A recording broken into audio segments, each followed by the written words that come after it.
सार्थ श्री ज्ञानेश्वरी अध्याय पहिला सारांश.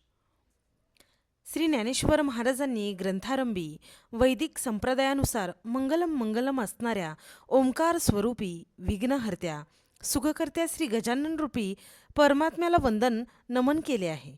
नंतर विद्यादेवता सरस्वतीचे स्तवन आणि त्यानंतर आपल्या गुरूंना श्री निवृत्तीनाथांना परमात्मा स्वरूपी मानून वारंवार वंदन केले आहे. गीताशास्त्र सांगण्यास भगवान श्रीकृष्ण का प्रवृत्त झाले ते या अध्यायात सांगितले आहे. भगवान श्रीकृष्णांनी सांगितलेल्या गीतेचा अनुवाद सुरुवात करण्यापूर्वी श्री ज्ञानदेवांनी ओंकार या वाचकाचा उपयोग करून परमात्मरूपी श्री गणेशाचे काव्यमय नमन केले आहे. त्यानंतर चातुर्य वाघार्थ व कला यांची देवता सरस्वतीला नमन केले आहे. त्यानंतर ज्यांच्या कृपेमुळे आपण पूर्ण काम झालो त्या निवृत्तीनाथांना वंदन करून गुरुमहिमा वर्णन केला आहे. यानंतर परमार्थाची जन्मभूमी, सर्व विद्यांचे मूळपीठ, सर्व काव्यांचा रावो अशा महाभारताची थोरवी व श्रेष्ठता गायली आहे. महाभारताच्या सुरस वर्णनानंतर भगवद्गीतेचे गुणवर्णन केले आहे.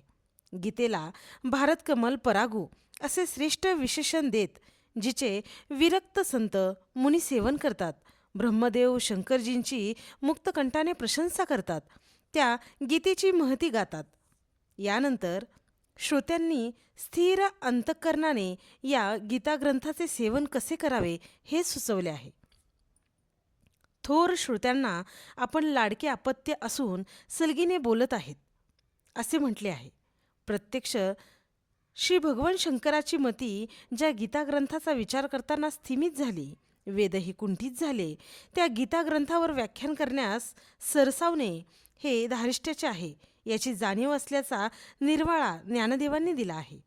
व पुन्हा गुरुकृपेचा महिमा वर्णन करून श्री निवृत्तीनाथांना सूत्रधार मानून ग्रंथ सुरुवात करण्यापूर्वी आशीर्वादपूर्वक आज्ञा मागितली आहे. ती मिळाल्यानंतर भगवान श्रीकृष्णांनी सांगितलेल्या गीताशास्त्राचा अनुवाद करण्यास श्री ज्ञानदेवांनी सुरुवात केली आहे.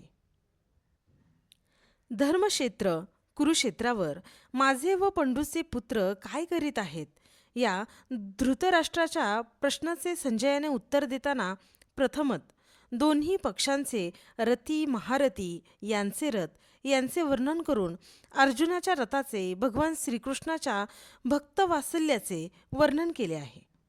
शंखनिनाद, युद्धाची सज्जता इत्यादींचे हृदयगम वर्णन केले आहे. अर्जुनाने हर्षयुक्त होऊन सर्व सैन्याकडे दृष्टी टाकली व आपला रथ दोन्ही सैन्यांच्या मध्यभागी नेऊन उभा करण्याची विनंती श्रीकृष्णाला केली.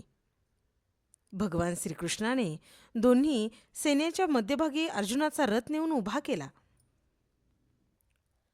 शत्रुपक्षीय सैन्यातील भीष्म द्रोणादिक योद्धे हे आपले शत्रू आहेत असे न दिसता ते आपले पूज्य गुरुजन, बंधू, काका, मामा असे आप्तेष्ट आहेत असे दृश्य दिसले. अकस्मात अर्जुनाच्या अंतःकरणात करुणा उत्पन्न झाली.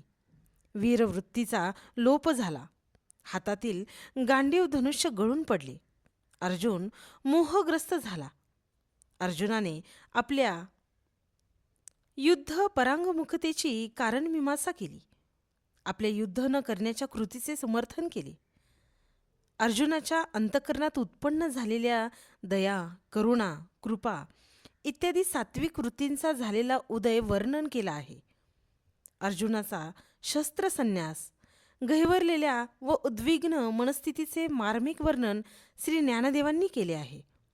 श्रीकृष्ण परमात्मा यांची मोहग्रस्त मनाची अवस्था पाहून पुढील अध्यायात परमार्थाचा उपदेश करतील असे सुचवून अध्यायाची समाप्ती केली आहे.